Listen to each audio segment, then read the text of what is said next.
Hello, my name is Queeneth. I'm originally from Nigeria and I live in Calgary, Alberta, Canada. Well, there are many factors that gave birth to the immigration journey, but the one I specifically will talk about was insecurity. That was the key thing that made I and my family want to leave because one time back home, we had an incident where we were robbed in our house in the middle of the night.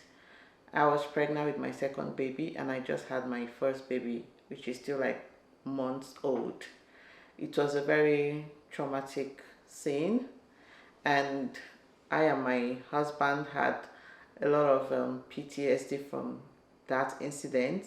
So I would say that was the key thing that led us to push forward to live where we were born and raised, and we wanted a better future for our kids too.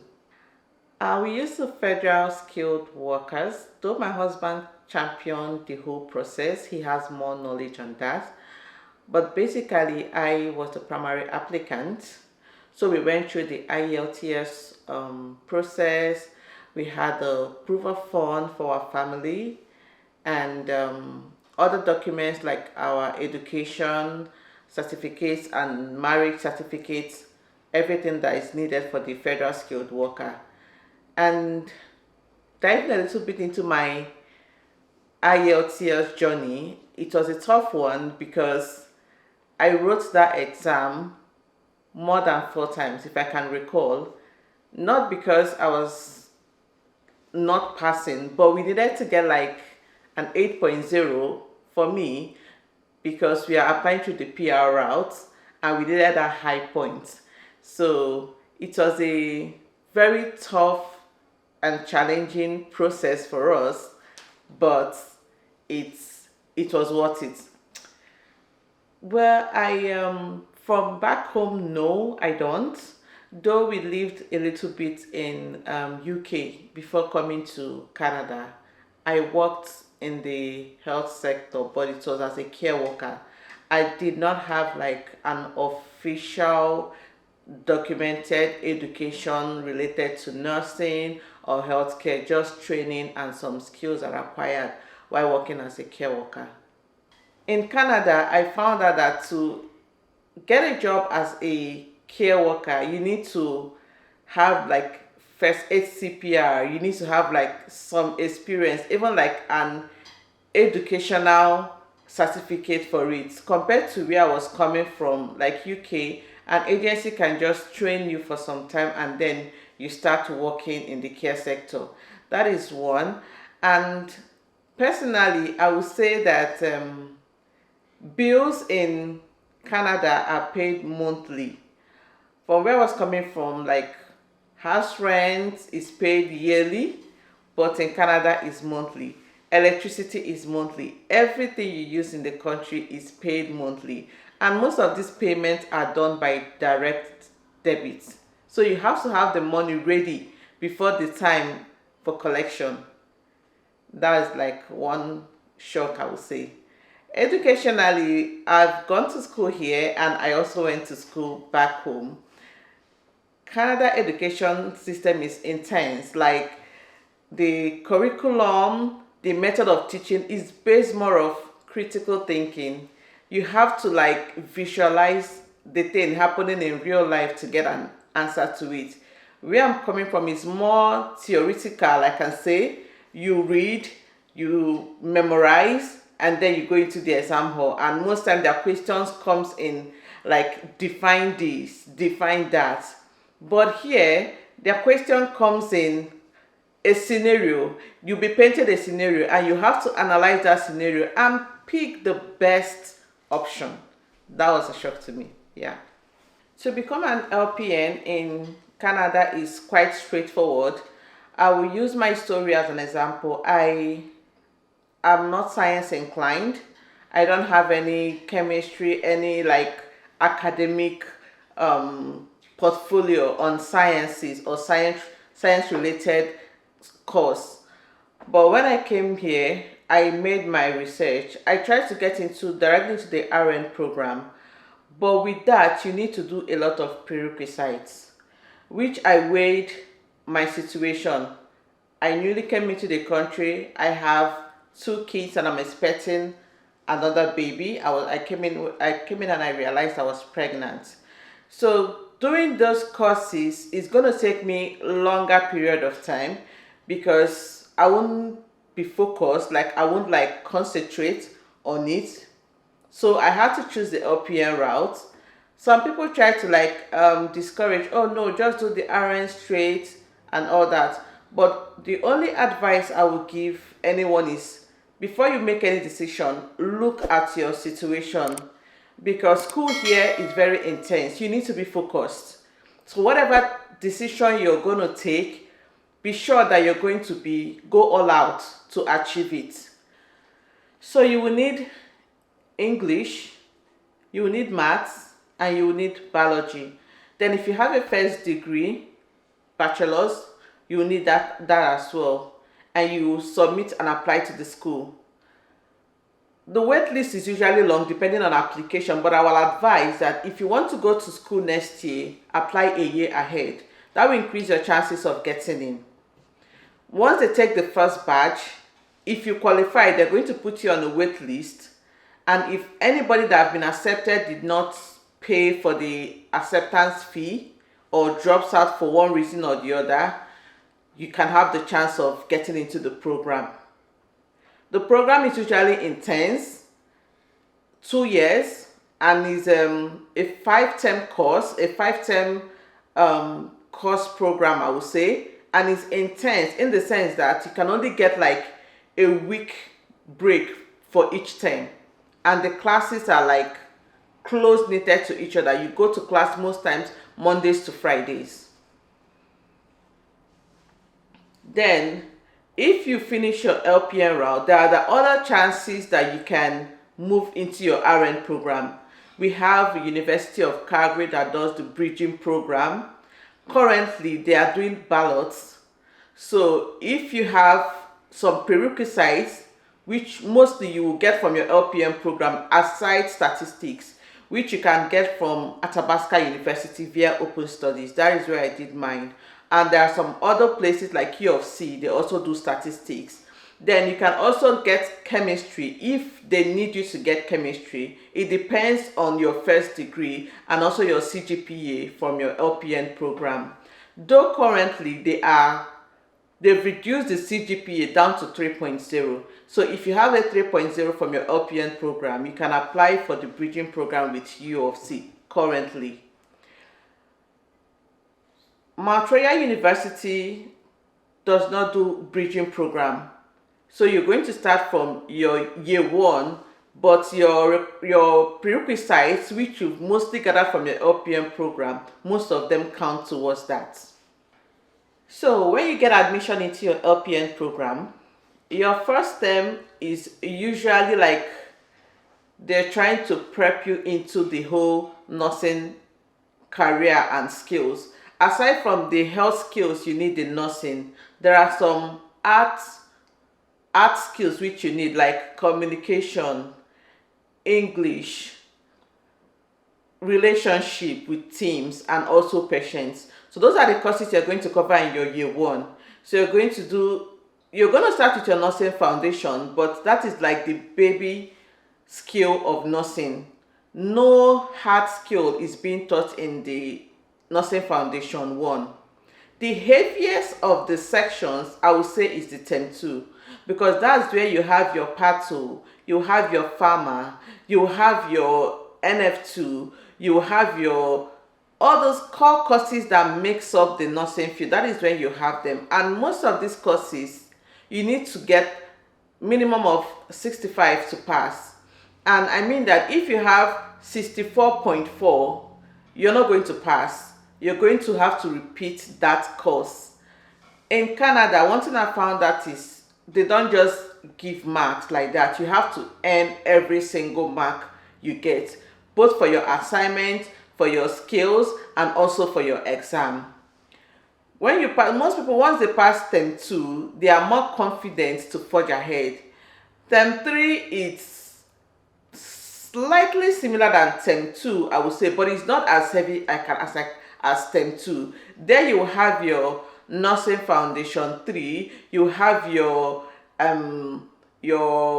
adult health assessment, you have all those there. Now you're diving deep more into the nursing skills, into medications, IV medication, IM injections, subcute injections, all those key skills in nursing. That's when you dive into it. That's when they start harnessing the real nursing skills. Down to the term 5, the key thing in the term 5 is your preceptorship placement. Remember that from your clinical 2, which is from the term 2, you're going to start your clinical experience. First clinicals are mostly less acute area, let's say long-term care, nursing homes. Some people get the privilege of going to like hospitals to do their clinical 1, but most of us go to nursing homes for our clinical 1. Then from clinical 3 and clinical 4, those ones are like acute. So you get to like be placed in the hospital setting where you have like real sick patients, people that are acutely sick. That is when you have to bring forth your critical thinking on your medications. What are you administering? Why are you administering it? What side effects is this medication going to cause? When should you hold this medication? When should you give this medication? That is when you start understanding how critical thinking plays a key role in the nursing field. Then finally, your preceptorship placement goes a long way in harnessing your nursing skills, in the sense that most people, where they do their preceptorship placement, they get that opportunity or that privilege of being retained there as most times as a casual worker. Some people might be lucky to get a full line at when they give you an offer. Now with your preceptorship placement, you are placed with one nurse, like an already seasoned nurse in that unit. You're going to work that nurse's shift. That means that if that nurse works 6 days in a week, you're going to go with that rotation, except there's an accommodation or otherwise a reason why you cannot work this full shift, because you have some hours you need to complete to pass that preceptorship. And also your preceptor have to sign off that you did absolutely well, you ticked all the boxes, because there's gradings for all these things. You work more with the principles and ethics of the CLPNA, so they are going to tick off all those things. So you're going to work with her, you're going to care for her patient just like they are your own, and you're going to show up to work like you are a staff. And no, you don't get paid for this preceptorship placement, because it's considered part of your learning process, and you should use that opportunity to learn, gather as much as you can. Well, the program itself is 2 years program. It depends. So most times when you fail a course and you have to like resit that term just for that one course, not that you're going to resit every other course you fail, but just for that one course you fail, then your time might be extended by extra 4 to 6 months. If you fail that course again, you get one more chance, if I'm not mistaken. If you fail it again, you have to go for like 1 week suspension. That means no school for you for 1 year. No school for you for 1 year. Then you will come back and try again. So these factors will matter in the sense of how long can you take this program. But if you pass all your courses stage by stage, not reciting any course, it's going to take 2 years maximum for you to complete this program. With the schooling, the school fees and all, if you are a permanent resident or a citizen, you have the privilege of applying for student loan and student grants. Now this payment is based on your family income, your family situation, and the number of kids you have. That will determine how much the government is going to give you on loan and how much they will give you on grants. School fees varies. Some schools take from 13,500, some schools take 30,000, some takes 45,000. It depends on the school you're applying with. It's not a fixed price for all schools giving the LPN program. Aside from that, you factor in the cost of your lab equipment, your lab kit, because each semester you're going to buy your lab kit, you're going to buy your scrubs, you're going to buy your textbooks, you're going to buy your boots, your shoes. There are some other things you need to buy. So those things just depends on you, who you are, the kind of things you like, how you're going to manage yourself. Some people buy their textbook off Facebook Market. Some people buy their textbook from bookshop. Some people buy their textbook from online. It just depends on which one you prefer or how you prefer doing your things. Then when you graduate, you're going to apply for your license. You're going to write your jurisprudence exam. You're going to write your CLPNA exam. To get your license, give or take, the amount is between 1,300 CAD to 1,500 CAD. It depends because policy change. So when is that time for you to apply? They are going to tell you the amount of money that are needed. But I spent close to 1,300 CAD to get my own license, and that includes both my provisional permit before I got my active license and also writing my CLPNA exam. Many times I was discouraged. I felt like giving up. I asked myself, how did I get myself into this mess? Because from my perspective, I'm coming from a social science field. I didn't have any like background in sciences. So it's me like learning ABCD as an adult. I have a family, I have kids, I have a home to come back to. I still need to factor that family into my own personal career.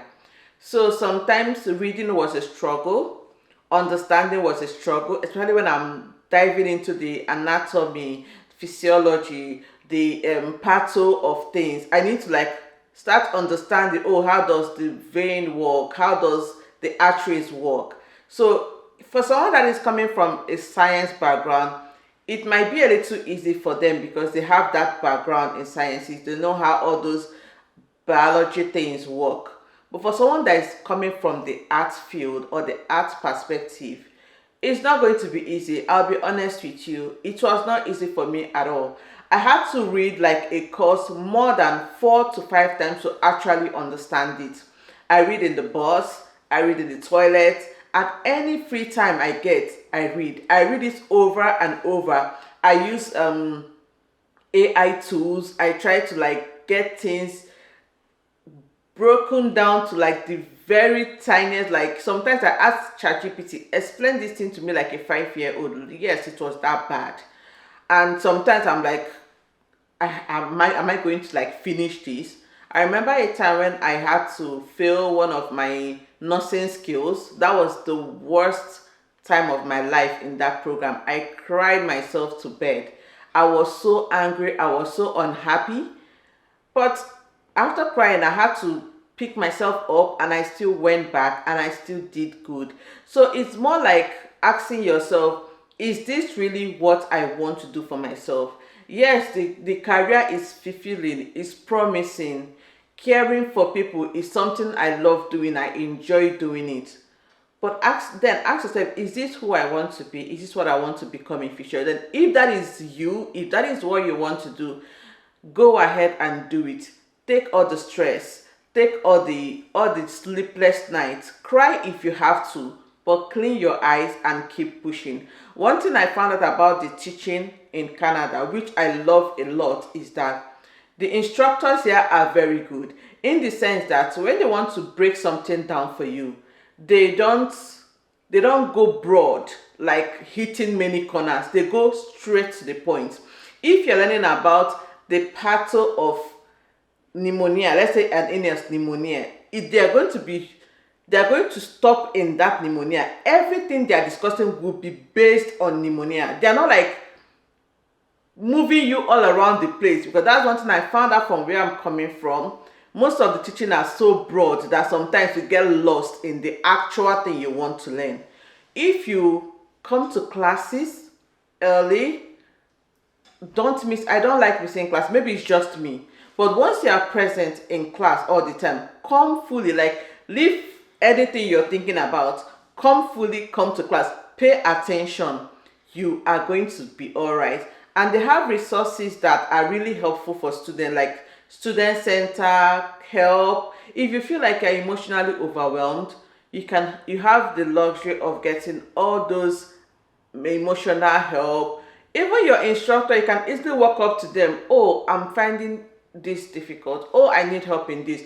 They are very open to help you, to explain to you, even outside the classroom, which these are the things that I actually took advantage of when I was in school that helped me. So if you want to go through this path, especially if you're coming from the art perspective just like me, and you feel like, oh, I cannot do this, I'm too old or I'm too grown to start all over again, because basically you're going to start all over again if you're going to switch careers like this.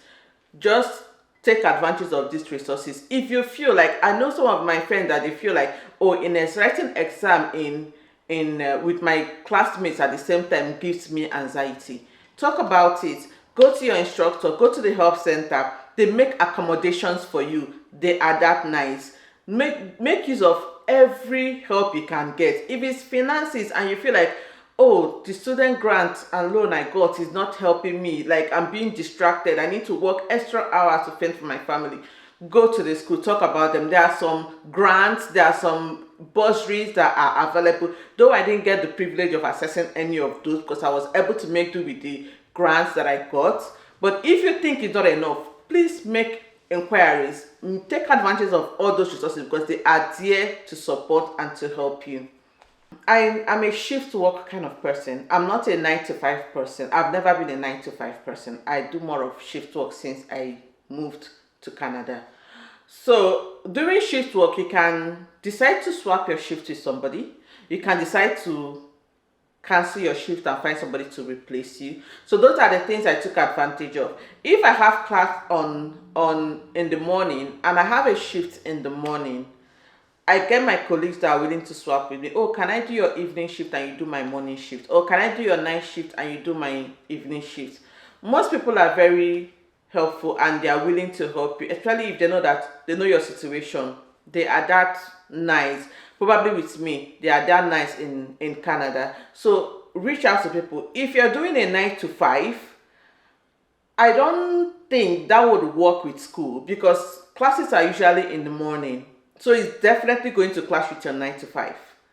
I will advise you probably get another job that is more shift rotation, like 8-hour shifts, 7 to 3, 3 to 11, 11 to 7, rotation work. That one will fit better in the schedule for school. That will help you balance it. So, and sometimes if you need like to take off from work, you can always take off. There are some like mental health off you can take. There are sick leaves you can take. Make use of all those resources that you need that can help you. For me, I was lucky to get retained where I did my preceptorship. That is where you do your final placement matters a lot.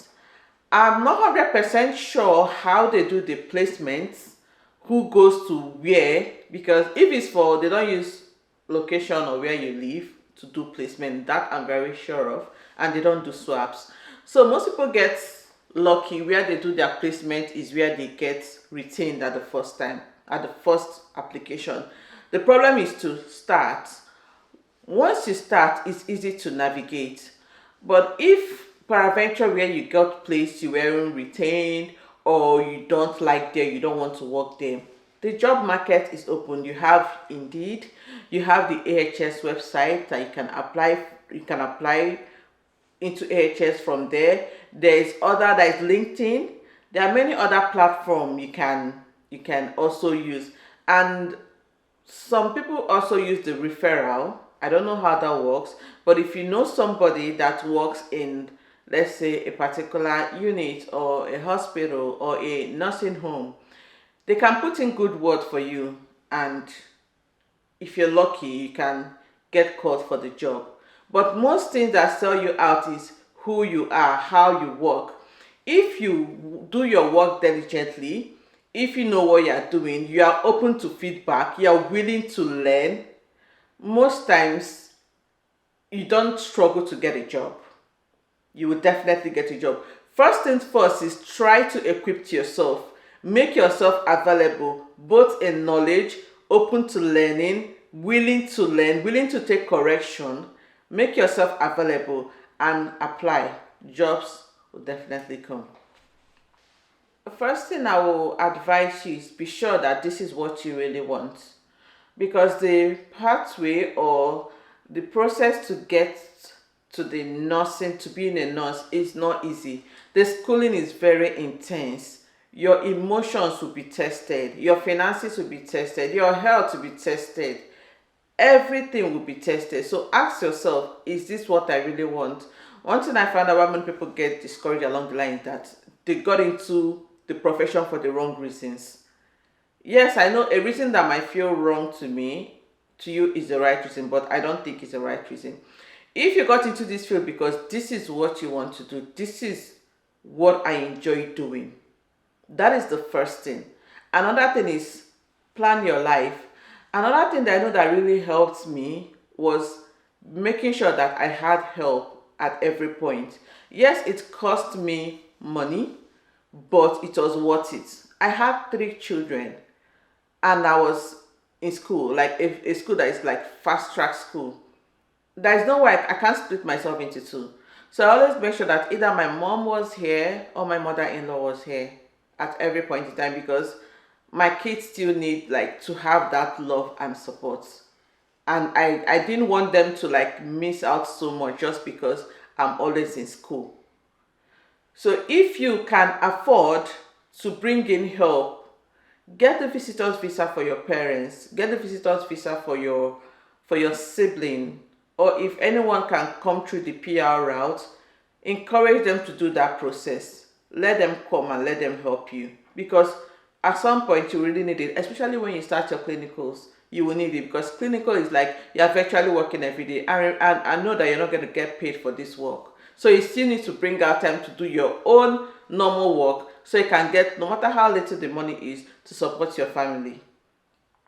Then another thing is study. Show up to class all day. Like I don't think, if I miss class maybe once or twice when I'm sick or something, make sure you come to class, come early. Sit in front if you have to. I'm a front sitter because I don't want to miss anything. I want to be looking at the teacher eyeball to eyeball, looking at the board eyeball to eyeball. I'm that kind of a person. Pay attention. And if you think that you don't understand any course, you're struggling with any course, reach out for help. They have peer tutors that can also help you in school, and it's free of charge. School is paying them. You're not paying 1 naira. All you just need to do is to declare that, oh, I need help in part 2, I need extra teaching. School is going to give you a peer tutor. You're going to schedule a time that works for you and the peer tutor. It can be online, it can be in person. Make use of those resources, because at the long run, if you don't use it, they're not going to give you the money back or anything. Those are the little things that they try to put in place to help students, especially immigrants that are still trying to find their feet in the country, that are still trying to make friends, build a community. You are basically alone. And yes, it can be depressing, it can be tiring, because back home it's easy to get help. But here, your dishes are waiting for you, your clothes are waiting for you. You have to pack your children's lunch, you have to pack their clothes. So sometimes you might struggle with reading, but you have to be intentional. If you say that before I sleep every night, even if it's for 1 hour, I'm going to read a chapter, do it and keep to it. Those are the tips that I found out that helps me. And if you are consistent in your goal, it pays off. That's all I can say. It will pay off.